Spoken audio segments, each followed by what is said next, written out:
Hello people, once again I welcome you all on Lawpata's YouTube channel. Hope you all would be safe and doing great. So आज का जो हमारा topic है that is Vienna Convention of 1969 which plays a very crucial role in international law. इस convention को हम treaty of treaties के नाम से भी जानते हैं. तो आइए सबसे पहले हम ये समझ लेते हैं कि what is Vienna convention on the law of treaties. So basically Vienna convention on the law of treaties एक इंटरनेशनल एग्रीमेंट है जो एक सॉवरेन स्टेट्स के बीच ट्रीटीज को रेगुलेट करता है. ये कोडिफिकेशन है of customary international law and state practice concerning treaties. आपको ये पता होना चाहिए कि इंटरनेशनल कोड ऑफ जस्टिस ने treaties and conventions, customs, general principles of law and judicial proceedings and teachings को रिकॉग्नाइज किया है as four main sources of international law under article 38 clause 1.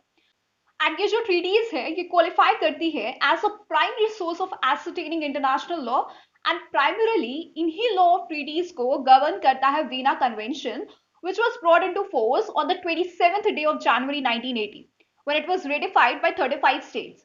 And अगर हम last available data देखें which is of December 2019 then currently 116 states are the parties to the convention.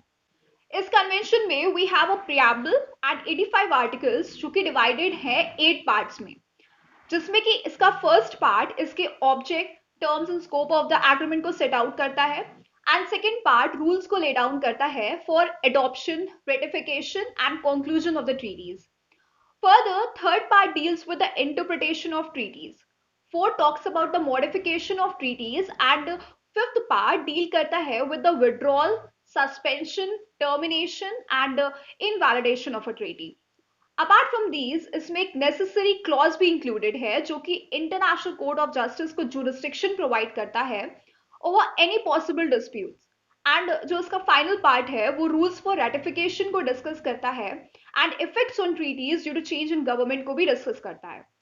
So this was a basic introduction about the convention. Now let's talk about its application. Now it's very important to note कि ये convention उन treaties पर लागू होता है जो states के बीच में तब होती है जब ये कन्वेंशन फोर्स में आ चुका था. मतलब वीना कन्वेंशन के लागू होने से पहले की जो ट्रीटीज है वो आज भी ओल्ड लॉ द्वारा गवर्न की जाती हैं. फर्दर वीना कन्वेंशन सिर्फ उन्हीं स्टेट्स के लीगल रिलेशंस को गवर्न करता है which are parties to it. And as for other states, the position is governed by old law, that is rules of customary international law. Further, ये convention उन agreements पर भी apply नहीं होता है जो कि conclude की गई हैं between states and other subjects of international law or between such other subjects of international law. Veena convention का आर्टिकल 1 साफ तौर से इस कन्वेंशन के एप्लीकेशन को रेस्ट्रिक्ट करता है to written treaties between states only. Further इस कन्वेंशन के article 2 clause 1 sub clause A में ये क्लियरली प्रोवाइडेड है कि treaty is an international agreement concluded between states in written form governed by international law. दस वो सारे ही एग्रीमेंट्स जो कि कंक्लूड किए गए हैं between states and international organisations or between international organizations don't come within the scope of the convention. Further, ये convention oral और unwritten agreements को भी exclude करता है and therefore according to this treaties should always be in written form. अच्छा, you must also note here that in order to regulate the treaties that have been concluded between states and international organization or between international organizations, a separate convention on the law of treaties was adopted on March 20, 1986 to which international organizations are parties. अगर हम बात करें regarding the kinds of treaties की तो according to Vienna Convention, treaties have been classified into two. Number one is bilateral treaties and number two is multilateral treaties. Bilateral treaties वो treaties होती है जिसमें कि participation in rights and obligations जो कि उस treaty से arise हो रही है that is limited to two parties only. Whereas multilateral treaties are those which are open to participation for all these states without restriction or to a considerable number of parties. Now, Vienna Convention के Article 6 के according हर state ये capacity possess करता है कि वो treaty conclude कर सके. And therefore, all these states, including those जो कि fully sovereign नहीं है, they can be parties to a treaty. फिर वो चाहे एक कॉलोनी हो, कोई ट्रस्ट टेरिटरी हो, कोई प्रोटेक्टोरेट या फिर कोई वेसल स्टेट हो, ये सभी पार्टी हो सकती है किसी ट्रीटी के। Now let's see the formation of treaties as outlined by the Vienna Convention under article 6 to 18। As such कोई प्रिसाइज प्रोसीजर या फिर स्टैंडर्ड नहीं ले डाउन किया गया है in this regard.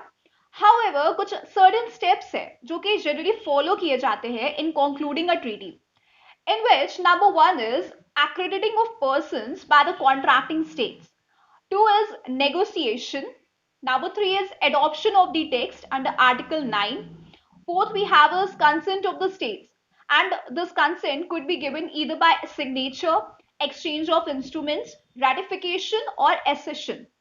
Fifth is entry into force under article 24. Sixth we have is registration and publication, and seventh is application and enforcement. Now treaties की obligatory force का basis है pacta sunt servanda. pacta sunt servanda का मतलब होता है treaties must be kept और obligations must be kept. Vienna convention का article 26 expressly इस प्रिंसिपल को ले डाउन करता है by stating that every treaty in force is binding upon the parties to it and must be performed by them in good faith. Article 27 और strengthen करता है इस प्रिंसिपल को और बोलता है कि आप एज अ स्टेट अपने इंटरनल लॉ का बहाना नहीं दे सकते। आप ये नहीं बोल सकते कि हमारा इंटरनल लॉ रीजन था कि हम ट्रीटी या ऑब्लिगेशंस को फुलफिल नहीं कर पाए। इंटरनल लॉ का एक्सक्यूज इज नो एक्सक्यूज, ठीक है, okay. Now there are some exceptions to this पैक्टा sunt servanda। अब तीन ऐसे केसेस हैं जिनमें ट्रीटीज ऑब्लिगेटरी नहीं होती है। Number one we have is when a new state comes into existence as a result of revolt. Number two is treaty obligations which are related to property ceded or merged.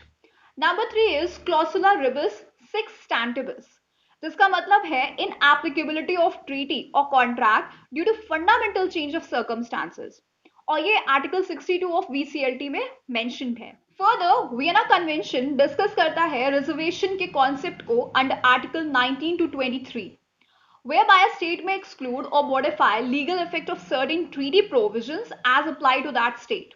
However, ये reservations incompatible नहीं होने चाहिए with the object and purpose of the treaty. Next है invalidity of treaties. So Vienna convention कुछ ऐसे circumstances को identify करता है जो ट्रीटी को इनवैलिड रेंडर कर देती है। In that we have number one is lack of proper authority of the representatives under Article 47. Then second is error or mistake in the treaty which is given under Article 48. Third, fraud committed by another party, Article 49. Fourth is corruption of the representative, Article 50. Fifth is coercion of the representative, Article 51. Coercion of a state, Article 52, but it should not be economic or political coercion. And seventh is jus cogens. ये preemptory norms होते हैं, कुछ ऐसे principles होते हैं जो कि हर state को follow करने ही करने हैं, और Article 53 and 64 इस चीज को, इस principle को contain करता है। अब बात करेंगे termination of treaties की, कि कैसे कैसे treaty end हो सकती है। In this, number one we have is by consent of the parties given under Article 54 clause B. Second is by denunciation or withdrawal of a party under Article 56. Third is by concluding another treaty. एक और treaty बना दी, अब पुरानी treaty की जरूरत नहीं है, under Article 59. Fourth is by material breach.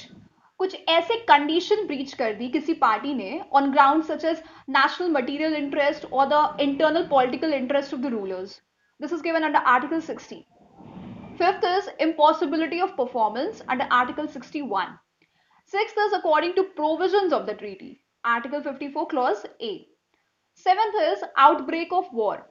Third we have is jus cogens given under Article 64. Ninth is by fundamental change of circumstances, that is rebus sic stantibus given under Article 62.